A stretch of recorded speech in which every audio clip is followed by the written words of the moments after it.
حميم تنزيل الكتاب من الله العزيز الحكيم ما خلقنا السماوات والأرض وما بينهما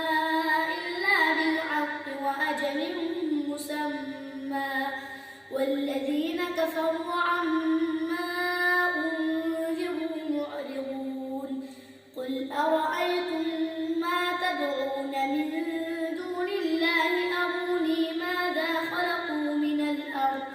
أروني ماذا خلقوا من الأرض أم لهم شرك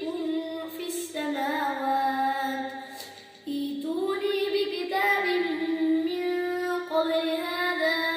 أو أثارة من علم إن كنتم صادقين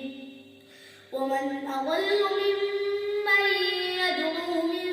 دون الله من لا يستجيب له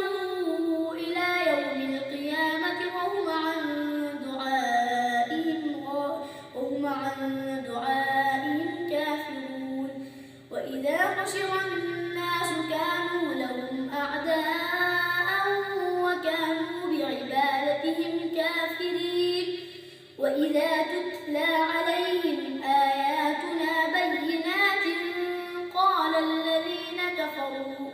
قال الذين كفروا للحق لما جاءهم هذا سحر مبين أم يقولون افتراه قل إن افتريته فلا تملكون لي من الله شيئا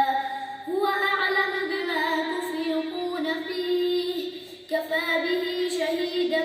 بيني وبينكم وهو الغفور الرحيم قل ما كنت بدعا من الرسل وما أدري ما يفعل بي ولا بكم إن أتبع إلا ما يوحى إلي وما أنا إلا نذير مبين قل أرأيتم إن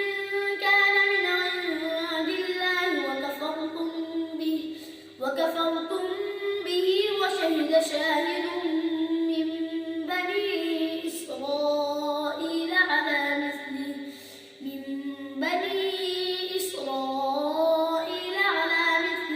فآمن واستكبرتم إن الله لا يهدي القوم الظالمين قد صدق الله رسوله الرؤيا بالحق لتدخلن المسجد الحرام إن شاء الله آمنين محلقين رؤوسكم ومقصرين